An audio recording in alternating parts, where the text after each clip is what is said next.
Hey guys, welcome back to the New Nine Golf Podcast. I'm your host, Brandon Cubitt, and today we have a really good guest for you. This is someone that's really affluent in Golf Canada specifically, both as a player and now as a coach. He's someone specifically in the Calgary area, and he's had a lot of accomplishments and some really good ones as of recent. One of his students just joined the PGA Tour, played his first PGA Tour event, so we're going to get into that in this interview. Without further ado, I'd like to welcome to the New Nine Golf Podcast, Todd Halpen.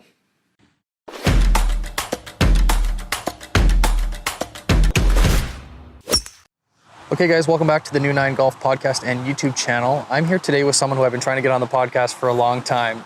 He is so busy in the summertime with all of his lessons and coaching that he does.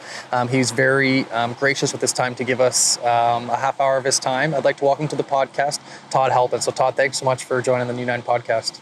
Yeah, no problem at all. Happy to be here. I've seen what you guys have done so far. It looks awesome. Happy to be a part of it.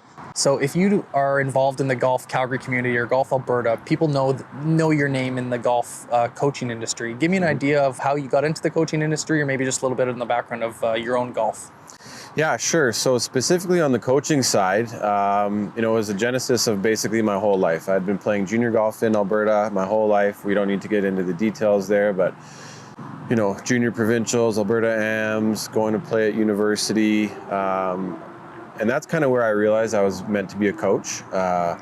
We had a pretty solid team at the University of Victoria, and we ended up really helping each other out a lot. And I just started to notice that I was kind of taking a lead on those little extra things that we need to do to win national championships. And maybe most of that stuff wasn't even my idea. I was just relaying that to the team and being that coach figure. And that's when I kind of realized that's what I was meant to be. And I made it on the national team and then to play on the Canadian Tour. And my first event as a pro, my friend and I developed the Swinky. So it was a golf training product. My partner, Brian Benedictson, he invented it and I helped him develop it. And it was a training tool. So I didn't even play one pro event and all of a sudden I was inventing products or creating products that helped golfers to practice. And so my whole pro career, I was running this company on the side trying to manufacture a golf training product. And so in that, I spent 5 or 6 years learning all about the educational part of golf, whether it's how an academy operates in Texas versus California, or basically how to bring my product to market. So 4 or 5 years selling to academies, I had a pretty good scope of how to build up that instruction side, and you kind of partner that with my background in behavioral psychology. I got my degree there at UVic in that for the coaching purpose, and then playing pro golf as well. So all those three things combined, and here we are. I'm interested in your training tool. How did you come up with the idea to make your own training tool? Well, to be fair, my friend Brian invented the first one. I have one right here. We could go into it, but basically what the concept was a Swiss Army knife concept.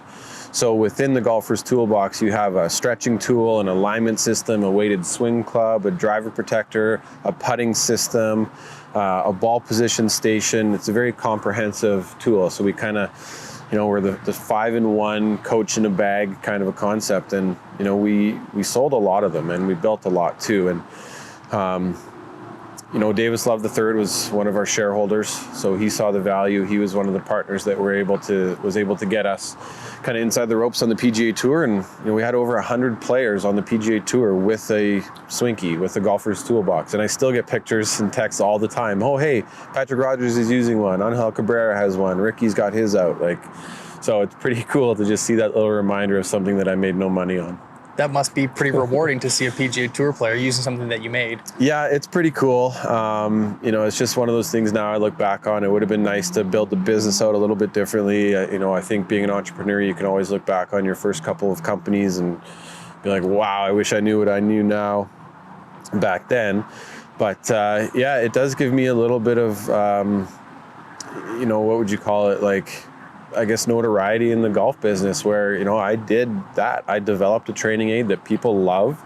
I see them all over the place in Alberta, and pro events, I'll just be walking by. There's, a pro I haven't seen in 5 years. He still has it in his golf bag. He's not doing it for me. He's doing it because it's awesome. So yeah, pretty cool to be a part of something like that. And did you just mention that you made no money on it?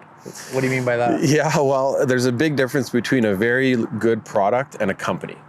So we had the product. It was fantastic. But to build out a company that could support 4 or 5 people full time, manufacturing in 3 countries and distribution all over the world, it just wasn't feasible. So by about year 3, we had started to look for things like partnerships and distribution deals and manufacturing deals. And we kind of had to just manage these other companies building it. And, we just made some mistakes along the way. I can't imagine how, my partner feels, and I'm sure he's, thinks about it every once in a while too, what he would have done differently, as I know I do. But as entrepreneurs, going from a little idea, in the parking lot of a tour event to a global distribution network, there's some snags along the way, and you learn from it.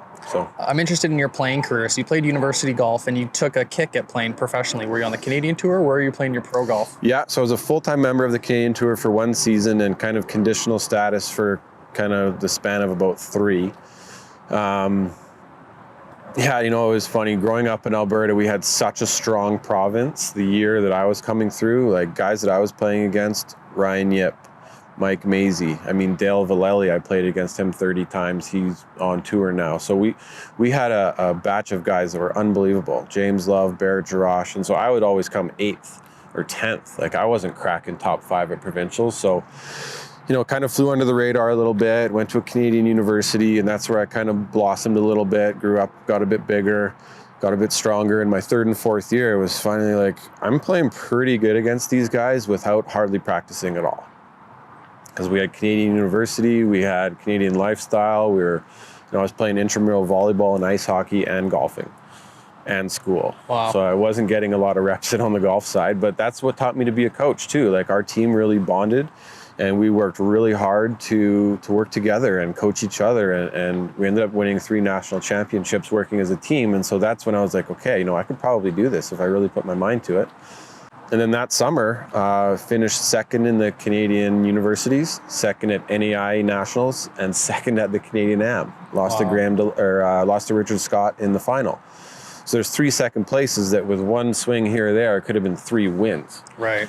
So I've kind of always just flown under the radar a little bit. And, I still think to this day that if I had given it a better shot, I might have lasted out there a little bit longer. But like I said, the first tournament, TELUS Open in Edmonton, we founded this company, literally on a napkin. So, I did go back to get my card in 2015 without much prep, only missed by a couple shots. But, I kind of found my calling, I think. I definitely I want to be like a builder of the game. I kind of see that sort of future for me. If you get into like Alberta Sports Hall of Fame or, whatever it is, I would want to be in as a builder, not a player. So that's kind of the way I think about my role in golf now. I still play tournaments. Mostly it's to visit and have a beer with the guys mostly, but it still is fun to compete and fun to get the swing going good enough where you can actually shoot some scores. So when you went from playing almost full time, there's a lot of stuff in between by the sounds of it, but then to start coaching, where did you get your first full-time coaching gig? So I came right back here to the Golf Centre. I actually grew up down the street, and I used to work here in high school, just in the summers in between golf tournaments and stuff like that, just behind the counter. And, I had some pretty good mentors here, Paul Horton and Jay Myron, to name a couple guys in town. They were here, and, I was just working in the shop while they were the pros. And, I guess when I quit playing pro golf and quit the Golfer's Toolbox business, it kind of both came to an abrupt halt, I guess. Maybe not the way I'd always dreamt of it going, right? I was hoping I would just go win the Masters or something, right? But right. Yeah, so both those things kind of stopped, and I was like, okay, well, you've always been a coach. You're out there coaching guys all the time, so you might as well do that as a living. And so basically turned pro that fall, or PGA of Alberta pro, got all the details I needed to do there. And it's 100% commission. So there was really not a hiring process. It was just a request. Can I teach here? Yes, and go. And so since then, I've been 100% commission. And, that was 2011 in the fall. So it's been basically, 9 seasons straight of commission-based coaching. And when you have that kind of pressure, you got to bust your ass a little bit. I worked my ass off to do this job. So, I take a lot of pride in being a full-time coach and a full-time teacher, and it takes a lot of work to stay current. But yeah, that's how we get to where we are. You work with a handful of guys that are maybe on the Canadian Tour, maybe playing college golf, and now I'm guessing it was your first student made it onto the PGA Tour. Can you confirm if that was your first, and give me a little backstory about Aaron? Yes, that would be my first. I would say I've coached a few guys that have been on tour before and dabbled in that, but none as full-time as Aaron. Aaron came to me about 3 years ago, and he was already an incredible golfer. He's been pro for a couple of years, and he probably heard about me through the grapevine that maybe he should just come and shoot the shit a little bit and kind of, get some different perspective on things and maybe just get a sense of, hey, like, let's just talk to a guy who's been there and done a business on the side and played golf and has this background. Like, what experiences can he share? And we kind of hit it off right away, and it's been a good coaching relationship ever since. We don't dabble a ton in swing mechanics at all. It's more just like open discussion about them, not about like, oh, hey, Aaron, I think you should do this in your golf swing. Like, no, I'm not gonna make that decision. I would say, you know what, you have a question, let's find Scott Hamilton in Texas or Scott Cowks in Toronto, or go send your videos to this guy. Like, I'll help him get that advice. That's a coach, right? I'm not gonna take ownership over something I'm not confident in. So yeah, it's been very much a coaching, kind of almost a mentorship thing in a way. And it's been a lot of fun, man. He teaches me sometimes more than I teach him, right? And he's had some incredible experiences, as you know, in the last 3 months. What a whirlwind of a life he's had. So yeah, I just look forward to talking to him every couple of days and shooting the shit.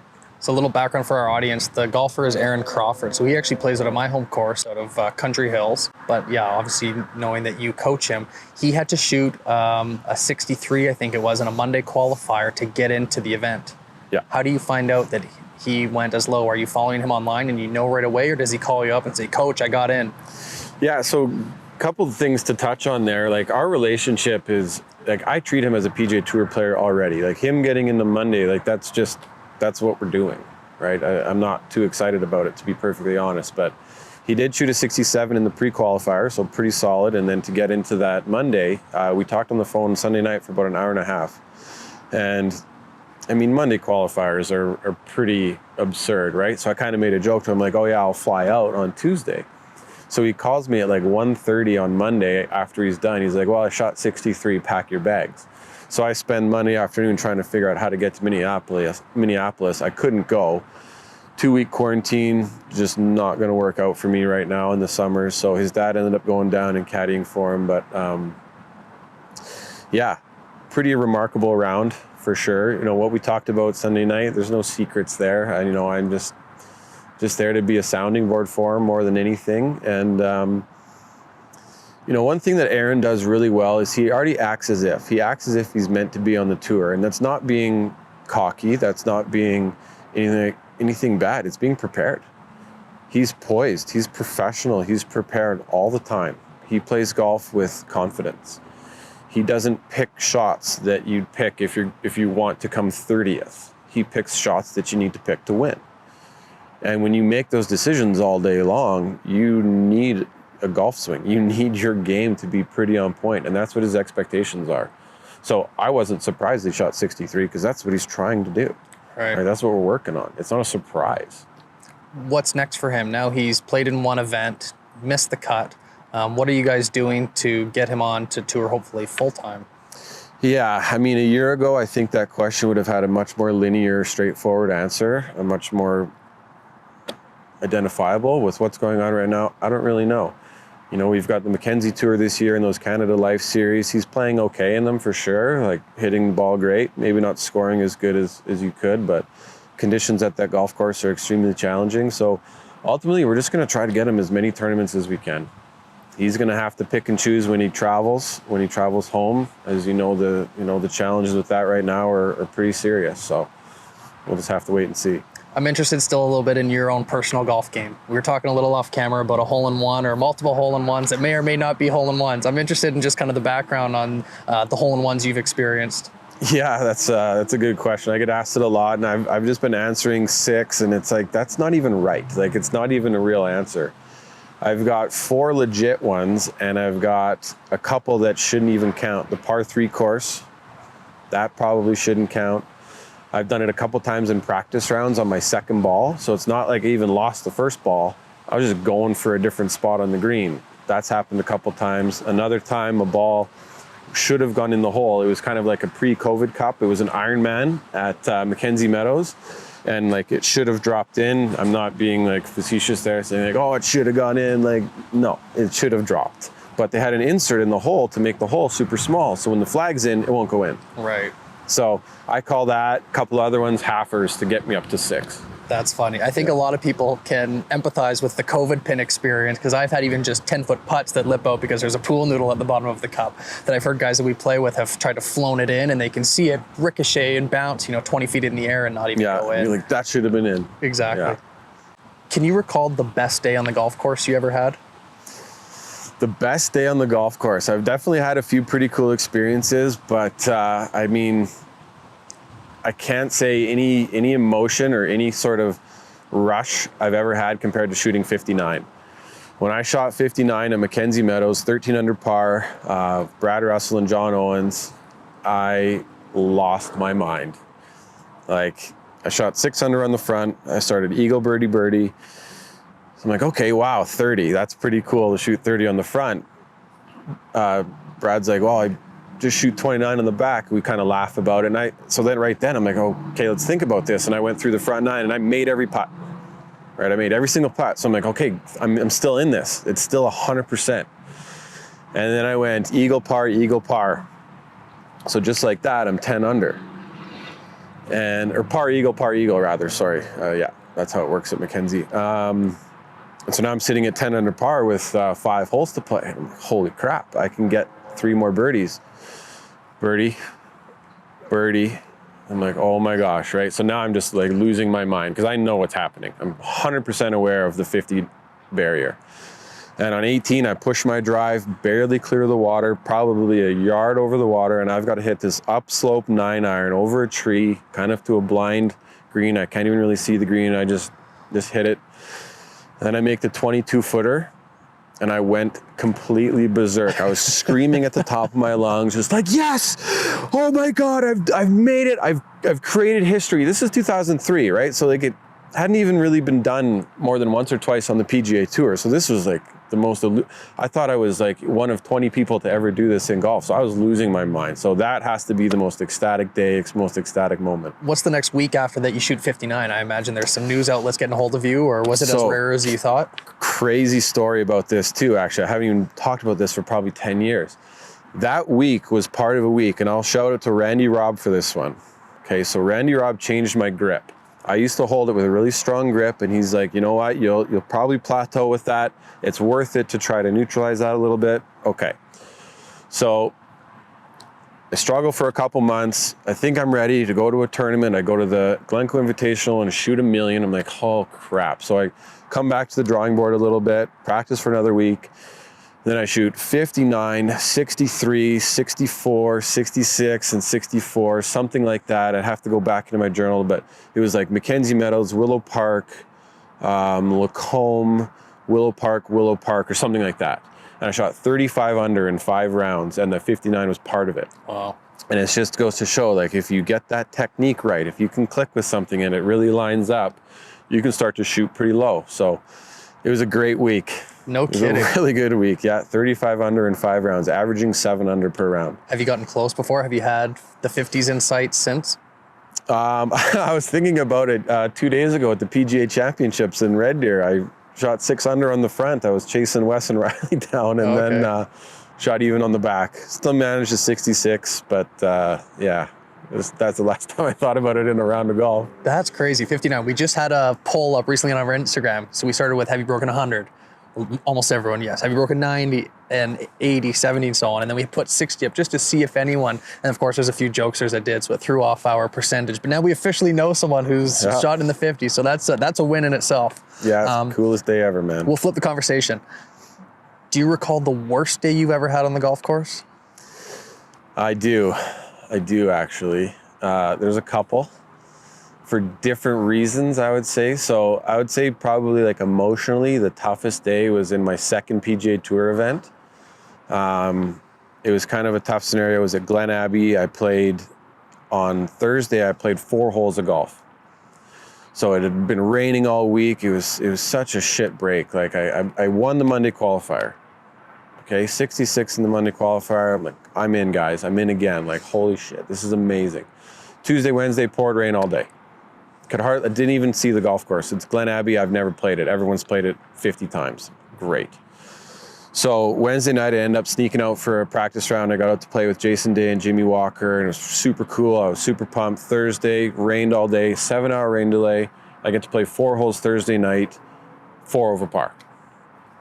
Great. This sucks. So I got to sleep. So now Friday, I got to play 32 holes in a PGA Tour event, and I'm already 4 over. Barely even had a fighting chance. So I'm already just emotionally just like so like rattled, you know, like how could this work out in this way, right? Because no one's going to know what I really went through to get to this point. But yeah, 7-hour rain delay, couldn't hit balls. What do you want from me? Yeah. Right? So then I play the first, like, I guess 14 holes that would have been in 1 under. So first round, 75. Okay, I'm 1 under on the day. This is great. Starting to get tired, it's hot, and so I'm you know, maybe get the hole count wrong a little bit here, but let's say I play another 6 or 7 holes, maybe back to 1 over. So now I'm even. I got 5 or 6 holes to play now, which is like 2 hours out there. The cut's 4 under, and I know I'm going to miss the cut. So I just have to play golf for 2 hours, knowing I missed the cut and I had the shit break. I was fighting back tears, man. It was so embarrassing. It was so frustrating. I tried so hard, but yeah, to get to like the 4 holes left and I'm missing the cut by 6 already and know that you're done and you may never come back to this place again, it's pretty rough. It was pretty hard, man. I think about that day all the time. And it definitely means that I'll never feel that on the golf course again. So like I've got no fear now. I can go play and like I won't feel that like mortified, humiliated, devastated. Not humiliated so much as devastated, right? Like just all this work and now that. So that would be the worst day. That was totally a 180. That sucked, man. I can totally empathize with. Like I could feel, you know, we've all been in tournaments or played that you have such decent expectations, right? And I think no one cares more than yourself, that you think other people care about what you're shooting or following you. I bet you everyone that you know is just beyond excited for you, that you're there in that moment, living out your dream, that I bet you a lot more positive came from it. But we're all, you know, victims of beating ourselves up a lot. If there's any positives that you could take away, what would be some positives that you could take away from that experience? Well, certainly the mental prep, you know, like being in that position, having to go through those emotions and deal with that, you know, that gives me, lack of a better way to say this, like golf wisdom. I feel like I'm 180 years old in golf years. So not much is going to rattle me out there. You know, you can try to get in my head. It can be all kinds of situations. It's not going to bother me.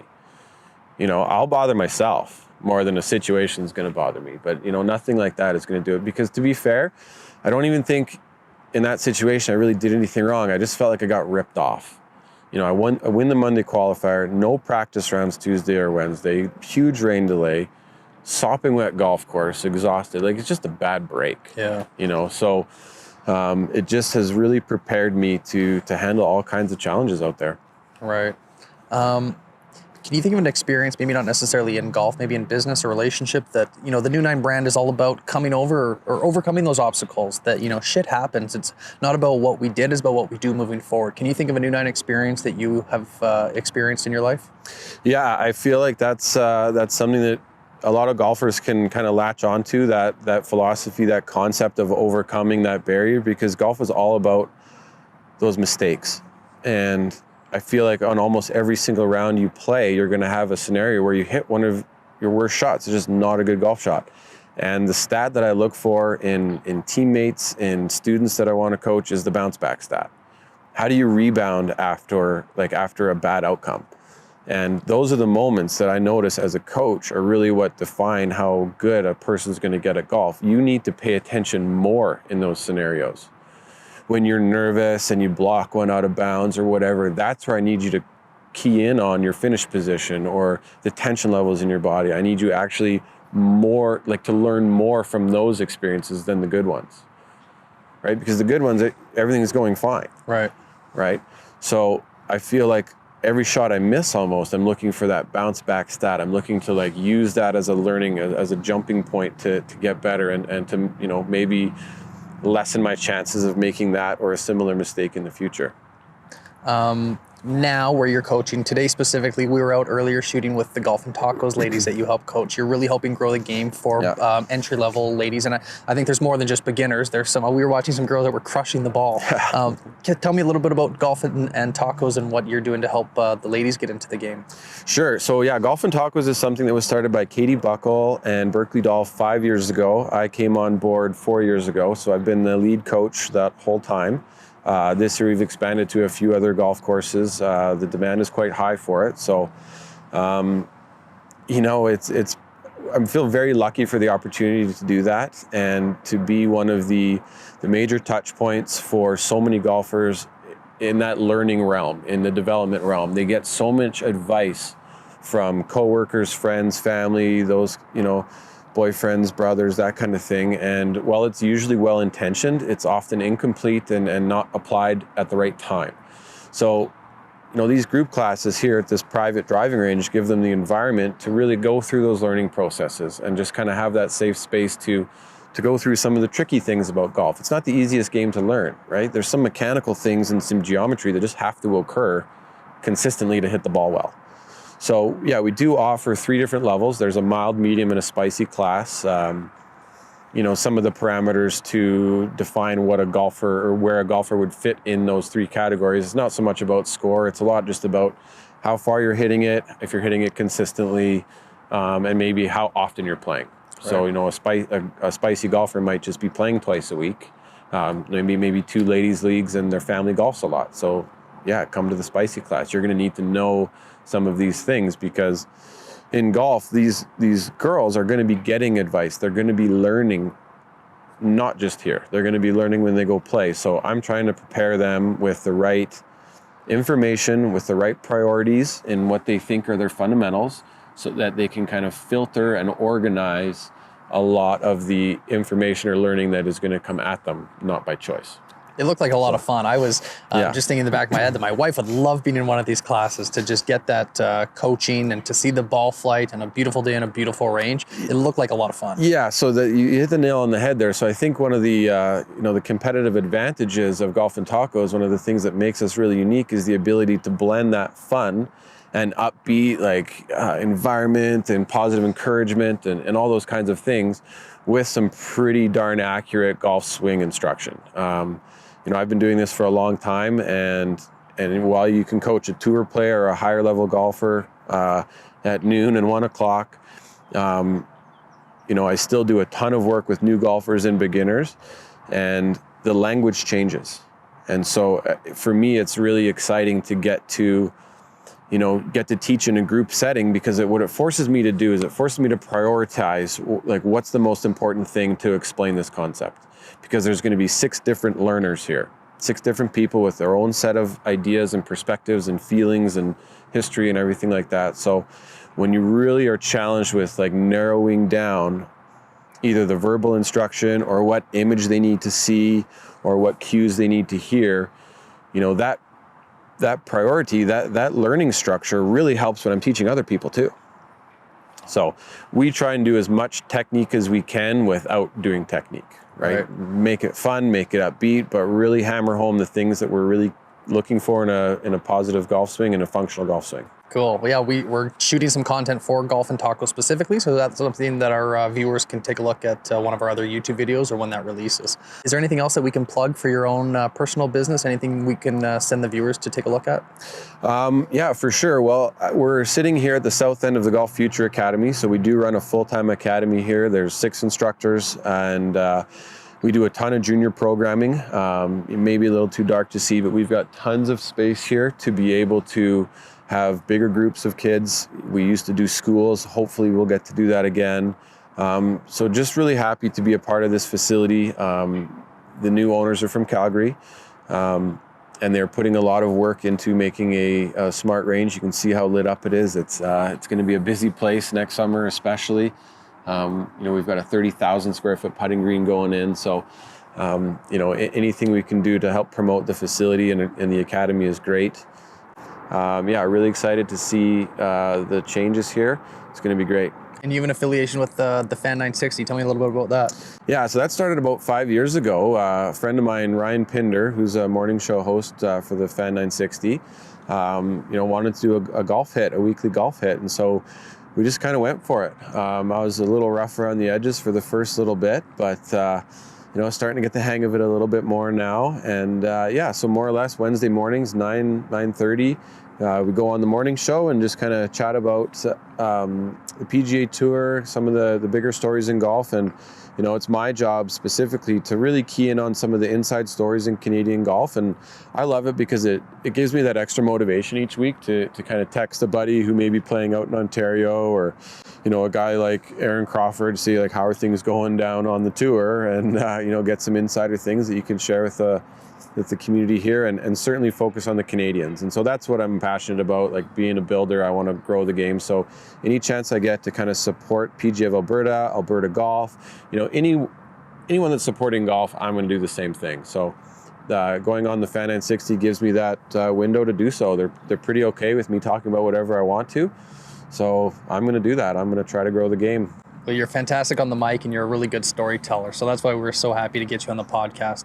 That's all the questions that I have for you, Todd. I really appreciate you making the time for us to come by. You're staying late after hours just to help us get some golf content, and we really do appreciate that.